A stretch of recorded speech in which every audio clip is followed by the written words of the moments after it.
Morning Live. Good morning, Vuyo, and thank you for having me. Let's talk about an open society. What is an open society?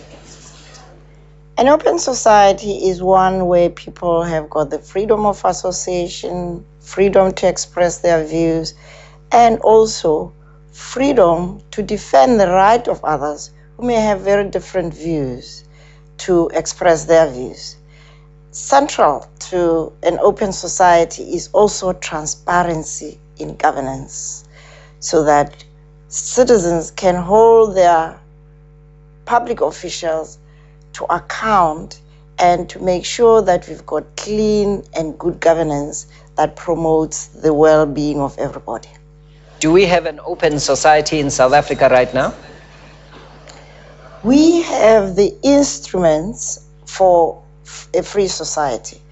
We've got the Constitution that guarantees that. We've got the institutions such as the Public Protector, the kind of electoral commission that is independent, and we have a free press as far as we still have it right now.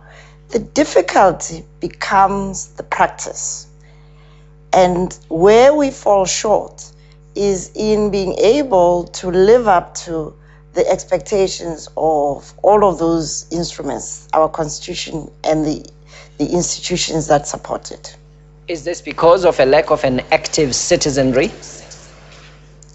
It is the lack of an active citizenry is an important element, but I think that the main problem we have in South Africa is that we did not recognize that to make the transition from apartheid to a constitutional democracy would require educating everybody to understand what it means to be a citizen, what are the rights, what are the responsibilities, and that applies to those who go for public office.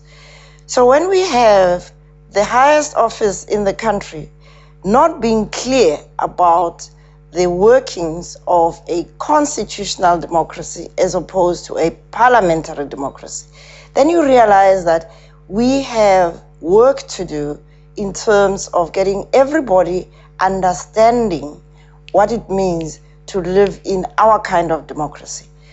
But citizens in South Africa have recently become more active.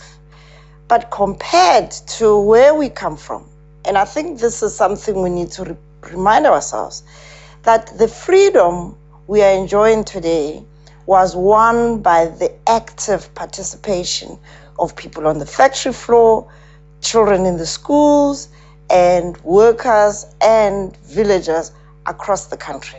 So active citizenship is absolutely vital to any democracy. But Dr. Rampelo, what has happened? The freedoms that we have got now were as a result of active citizenry.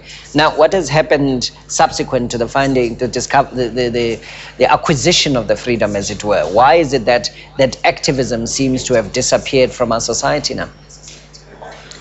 First of all, what happened in '94 was that we ceded the victory that we had won to the governing party, the ANC. And part of that was a real fair recognition of the leadership the ANC had played in marshalling the struggle and ultimately the negotiation process. But it was further complicated by the fact that we had an icon such as Mandela. So people thought that now they could really put down their struggle boots and leave the business of governance to the government. In addition, those of the ANC who came from exile did not appreciate the role of civil society. So there was also an active demobilization of civil society. So the combination of those factors got people to say, well, let's leave governance to government, and let's go and make money or go and have a good time or just wait which is what the majority of people are doing. So where to from here, in your view? Calling for a more active citizenry, what will galvanize that? What should be happening in South African society and South African communities right now? I'm very encouraged by the fact that we've got civil society organizations such as the Right to Know, Equal Education. So there are islands of civil society activity and citizen action.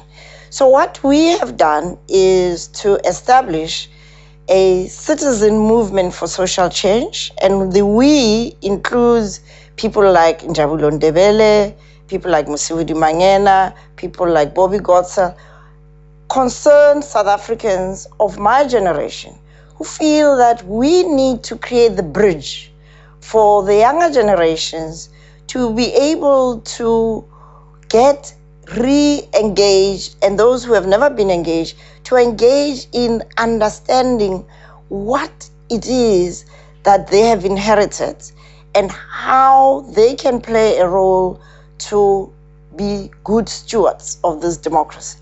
So the Citizen Movement for Social Change, which is launching its office today, is establishing several platforms for conversations, because we believe that at the heart of some of the horror things we are seeing, the rape, the gang rapes, the brutality of the police, the looting of public resources, is, though all of those things are symptoms of a society that is wounded, a society that doesn't understand that it owns the wealth of this country. And therefore, as a public servant, you can't steal from yourself. But we haven't had the conversations that allow us to understand that we must take ownership. Okay. So we will be having both public media as well as social media conversations to re-engage with the youth. Thank you very much. Dr. Mamphele Ramphele, Citizens Movement for Social Change, joining us now from our studios in Cape Town. So much more to talk about. Thank you very much for your time.